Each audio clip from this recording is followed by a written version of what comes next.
আটা ময়দা তেল ডিম এগুলো ছাড়াই যদি সকালের ব্রেকফাস্টে এইরকম হেলদি আর লোভনীয় একটা ব্রেকফাস্ট তৈরি করা যায় তাহলে কেমন হবে বলুন তো। আজকের বানানো এই টিফিন রেসিপিটা আপনারা স্কুল কলেজের টিফিন বক্সে এমনকি অফিসের লাঞ্চ বক্সে ভরে দিতে পারেন। এটার জন্য কোনো রকম কিন্তু ডিম লাগবে না আর না লাগবে কোনো রকম তেল। ভীষণই লোভনীয় আর ভীষণ হেলদি একটা রেসিপি। মাত্র 15 মিনিট সময় লাগবে বানাতে আর খেতে হবে দুর্দান্ত স্বাদের। তো নমস্কার বন্ধুরা, আমার নতুন একটা রেসিপিতে আবারও সবাইকে স্বাগত জানিয়ে শুরু করছি আমার আজকের রেসিপি। আশা করছি এই রেসিপি ভালো লাগবে। ভালো লাগলে অনুরোধ রইল লাইক আর শেয়ার করার জন্য ভিডিওটি। তাহলে চলুন শুরু করি আজকের রেসিপি। আজকের রেসিপি তৈরি করার জন্য প্রথমে আমি একটা চায়ের কাপ মাপ করে নিয়ে নিচ্ছি এখানে সুজি, আর এই চায়ের কাপ মাপ করে দিয়ে দিচ্ছি হাফ কাপ মতো ফ্রেশ টক দই। একেবারেই যেন ফ্রেশ টক দই হয়, তাহলে টেস্ট খুব ভালো হবে।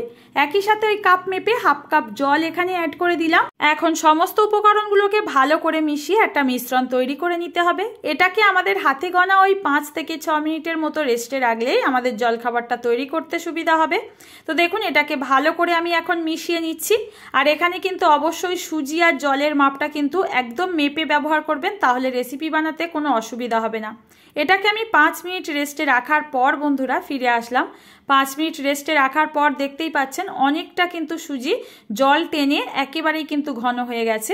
এবার আমি এই পর্যায়ে আবারও ভালো করে মিশিয়ে নেওয়ার পর এর মধ্যে 2 টেবিল স্পুন অ্যাড করছি বেসন, আর তার সাথে 2 টেবিল স্পুন মাপ করে জলও অ্যাড করে দিলাম। এখন সমস্ত উপকরণগুলোকে ভালো করে এই সুজির ব্যাটারের মধ্যে মিশিয়ে নিতে হবে। যেহেতু বেসন ব্যবহার করেছি অবশ্যই করে ভালো করে মেশাবেন, যেন ছোট ছোট দানা অংশ না থেকে যায়, তাহলে খেতে ভালো লাগবে না। তো বন্ধুরা এখানে কিন্তু বেসনটা অবশ্যই দেবেন, তাহলে কিন্তু এই রেসিপিটা বেশি ক্রিস্পি হবে আর খেতেও ভীষণ ভালো হবে। তো দেখুন সমস্ত উপকরণ ভালো করে একটা মিশ্রণ তৈরি করে নেওয়ার পর এর মধ্যে হেলদি করার জন্য বেশ কিছু সবজি অ্যাড করছি। দিয়ে দিচ্ছি গ্রেট করে নেওয়া গাজর, ছোট্ট করে কোচানো বাঁধাকপি, বেশ কিছুটা ক্যাপসিকাম আর ধনিয়া পাতা। এবার অ্যাড করে দেবো স্বাদ মতো এখানে কাঁচা লঙ্কা কুচি। এখন আমি নিয়েছি বেশ কিছুটা পেঁয়াজ কুচি, ছোট্ট ছোট্ট করে কুচিয়ে। তো এখানে বলে রাখি পেঁয়াজটা কিন্তু সম্পূর্ণ অপশনাল, এটা কিন্তু স্কিপ করে দিতে পারেন। যে কোনো নিরামিষ দিনে আপনারা এই রেসিপিটা ট্রাই করতে পারেন, তখন পেঁয়াজটাকে সরিয়ে দেবেন। তো এখানে দিয়ে দিচ্ছি এইবার পরিমাণ মতো মশলা, দিয়ে দিচ্ছি স্বাদ মতো লবণ, পরিমাণ মতো হলুদ গুঁড়ো, একটু জিরে গুঁড়ো, তার সাথে একটুখানি দিয়ে দিচ্ছি নুডলসের মশলা। এখানে সুন্দর একটা ফ্লেভার অ্যাড হবে। তো হাতের কাছে যে মশলা থাকবে সেটা দিয়েও করতে পারবেন। এবার ভালো করে কিন্তু সবজিগুলোকে এর মধ্যে মিশিয়ে নিতে হবে, আর খুবই সুন্দর করে কিন্তু একটা ব্যাটার তৈরি করে নিতে হবে। এই ব্যাটারের ঘনত্বটা কিন্তু দেখতেই পাচ্ছেন, খুব বেশি কিন্তু একদমই পাতলা করা যাবে না। সঠিক মাপে সুজি বেসনের যে জলটুকু আমি দেখিয়েছি সেই মাপেই নেবেন। আপনারা বেশি পরিমাণে সুজি নিলে সুজিটার পরিমাণে জলও বাড়িয়ে নিতে হবে। সেইভাবে কিন্তু এখানে ঘন এইরকম একটা ব্যাটার তৈরি করে নিতে হবে। তো দেখুন ব্যাটারের ঘনত্ব। এইবার আমার কিন্তু ব্রেকফাস্ট তৈরির জন্য কিন্তু এই ব্যাটারটা একদম রেডি হয়ে গেছে। এইবার আমি এটাকে সাইডে সরিয়ে রাখছি। আর এই ব্রেকফাস্টগুলোর জন্য আমি এখানে নিয়েছি 4টে এইরকম ছোট সাইজের স্লাইস ব্রেড। এখানে কিন্তু আপনারা সাদা কালারের যে হোয়াইট ব্রেডটা আছে সেটাও নিয়ে করতে পারেন, আমি ব্রাউন ব্রেডটাই নিয়েছি। আর এখানে যদি আপনারা বেশি পরিমাণে ব্রেড দিয়ে এই জলখাবারটা তৈরি করেন তাহলে কিন্তু সুজি সবজির ব্যাটারটা একটু বেশি করে করবেন। আমার এখানে 4টে ব্রেডের কিন্তু 2 সাইড তৈরি করার জন্য একদম মাপটা ঠিক হয়েছে, একটুও না বাড়তি হয়েছে আর না কম হয়েছে।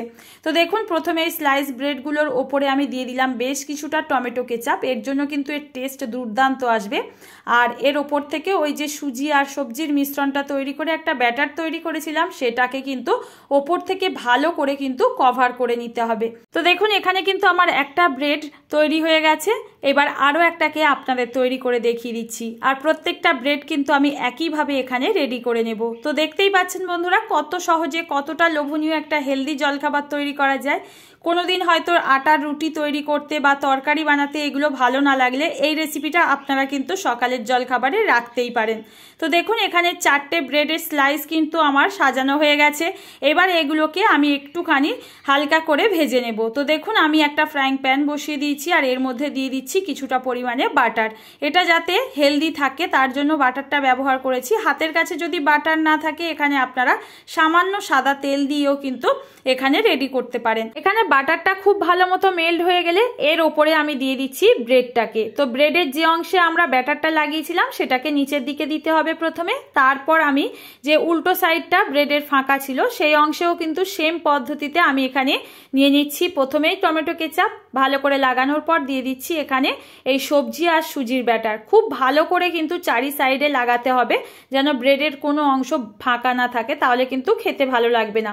তো দেখুন খুব ভালো মতো চারি সাইডে এটাকে দিয়েই কিন্তু কভার করে দিচ্ছি। দেওয়ার পর নিচের অংশটাকে 1 থেকে 1.5 মিনিট মতো সময় লাগবে সেঁকতে। সেটা সেঁকা হয়ে গেলে এই সাইডটাকেও কিন্তু উল্টে দিলাম। তো দেখতেই পাচ্ছেন এইভাবে কিন্তু গ্যাসের ফ্লেমটা লো টু মিডিয়ামে রেখে একটু সময় নিয়ে এপিট ওপিট উল্টে পাল্টে গোল্ডেন করে ভেজে নেব, তাহলেই কিন্তু দারুণ টেস্টি আর হেলদি একটা ব্রেকফাস্ট তৈরি হয়ে গেল। রোজ রোজ রুটি তরকারি কিন্তু আমাদের খেতেও ভালো লাগে না আর বানাতেও ইচ্ছে করে না। আপনারা এইরকম নানা রকম রেসিপি ট্রাই করে দেখতেই পারেন। তো দেখুন আবারও কিন্তু বেশ কিছুটা ওটা নামানোর পর বাটার দিয়ে, বাটার গরম হয়ে গেলে এর মধ্যে দিয়ে দিলাম 2টো ব্রেড। তো এই নিচের অংশটাকে কিন্তু খুব ভালো করে একটু সেঁকা হয়ে গেলে আবার ওপরের অংশে টমেটো কেচাপ দিয়ে আবারও কিন্তু এই সুজি আর সবজির ব্যাটারটাকে দিয়ে এই ব্রেডটাকে সুন্দর করে কভার করে দেব। তো এপিট ওপিট উল্টে পাল্টে একটু 2 থেকে 3 মিনিট সময় নিয়ে ভেজে নিলেই আমাদের দারুণ টেস্টি জলখাবার তৈরি হয়ে যাবে। তো আজকের রেসিপিটা বন্ধুরা আপনাদের কাছে কেমন লাগলো কমেন্টে কিন্তু জানাতে একদম ভুলবেন না। ভালো লাগলে রেসিপিতে একটা লাইক দেবেন আর ফ্রেন্ড ও ফ্যামিলির কাছে রেসিপিটি শেয়ার করে দিতে পারেন।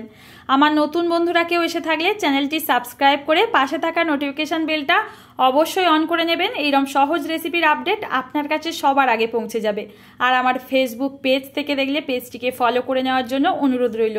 তো দেখুন দারুণ টেস্টি আর হেলদি একটা ব্রেকফাস্ট রেডি হয়ে গেল। যে কোনো দিন সকালের ব্রেকফাস্টে কিংবা বাচ্চাদের স্কুল কলেজের টিফিনে আপনারা কিন্তু এইরকম সহজ রেসিপি বানিয়ে দিতে পারেন। দেখবেন একদিন বানালে বারবার রিকোয়েস্ট আসবে এই রেসিপি বানানোর জন্য। তাহলে বন্ধুরা আজ এই পর্যন্ত, দেখা হবে আবারও এইরকম সহজ একটা রেসিপির সঙ্গে। ততক্ষণ সবাই ভালো থাকবেন, সুস্থ থাকবেন। ধন্যবাদ।